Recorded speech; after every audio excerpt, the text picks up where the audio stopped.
Our literary translation of All Decent Animals is set during the 1960s in the island of Trinidad. This scene portrays the socio-economic situation experienced by the upper middle class folk as we witness the likes of Mariette, her brother, Fraser, the lawyer lady, and Atta lamenting the woes of their living situation here in Trinidad. Our translation places this scene in 2020 to explore the socio-economic effects of the current COVID-19 pandemic.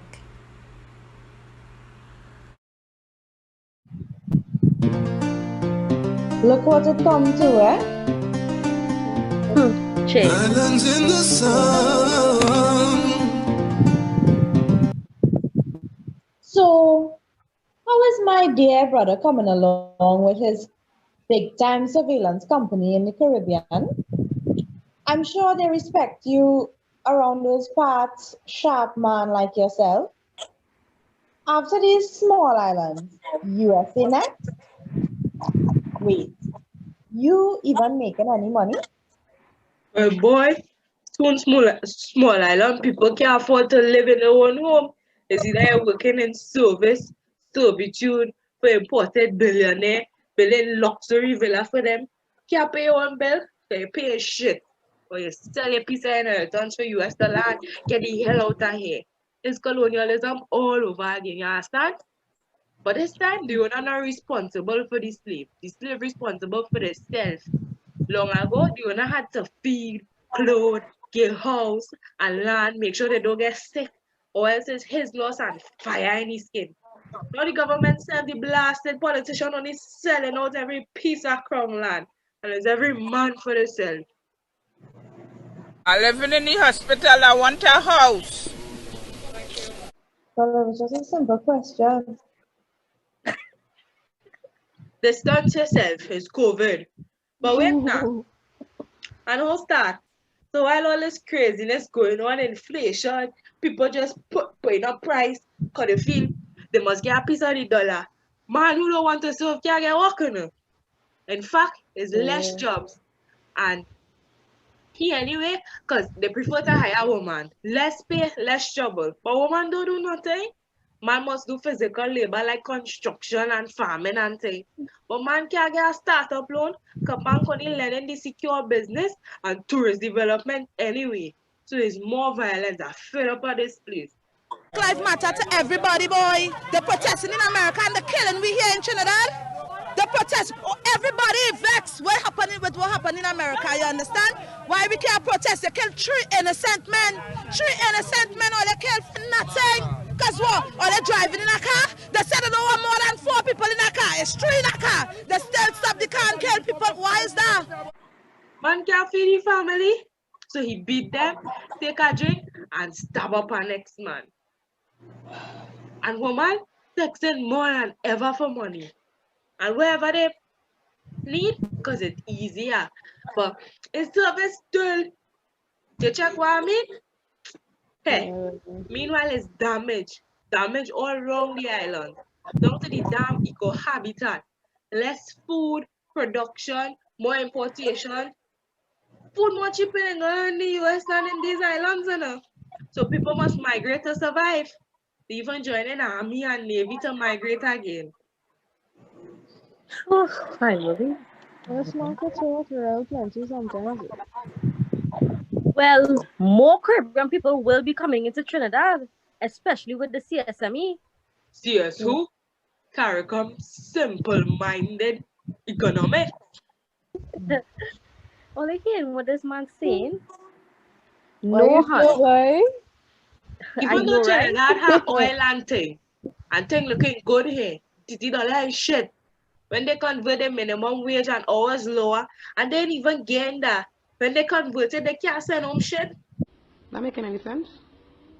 No things are making any sense. You see that CSME first?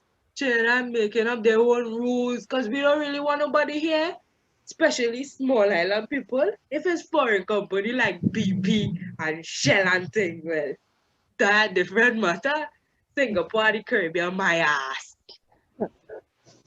Well, the crime really does throw them off as well. It's cockroach! Gary Griffith still. Exactly right. When they see Trinity's hustling to move to an island, buying homes, and sending the children to school, they are not talking about big school, car kidnapping and murder. Who in the right mind go on to come here? Let me tell you who want to come. Only hundreds of convicts US deported back to the Caribbean. That's who want to come back here. Well, you're damn right. We blessed with a spirit fiery. Some people say God is a trini. Sweet woman parade abundantly. Now the problem is let us sing sweet, sweet TNT. The Trini way of talking is so over-dramatized. It overwhelms me.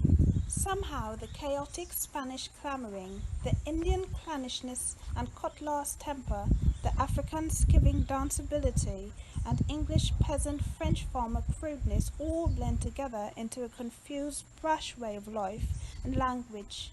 But mostly because it's an excuse for another party. Everything is celebrated.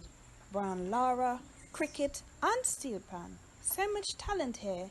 Unique art. Derek Walcott. We claim him. We reach World Cup football, we lose. But celebration is weeting. Where do vagrants go for carnival? The places they go, all taken over. This square becomes an assembly point for slingers, revelers to adjust their costumes. Help each other fit and pin, comparing how much pounds they had lost, and even stamp in new boots. Where are the vagrants then? They blend into the dirty old mask, dawn of carnival, but are pushed aside, ridiculed and pitied for the rest of it, while rich folks prance in their home square. The few brave homeless who dare to dance in their everyday costume are given a wide berth out of fear or scorn, respect, in the once-a-year show of equality. What is it all for now?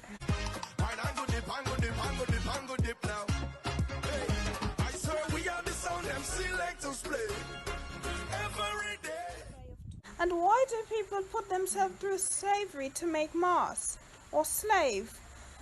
For the money to buy this costume to free up for days? 2 days of bought identity? Why the last minute scramble to stampede over dignity and dying skills? But God is a Trini? You okay? Yeah, sorry. Sure? Okay. Alright. Okay. And creolization becomes the obvious answer for everything. More thing to celebrate. Piss-taking, Chinese parang, chutney soca, rapso, fast food, curry and roti.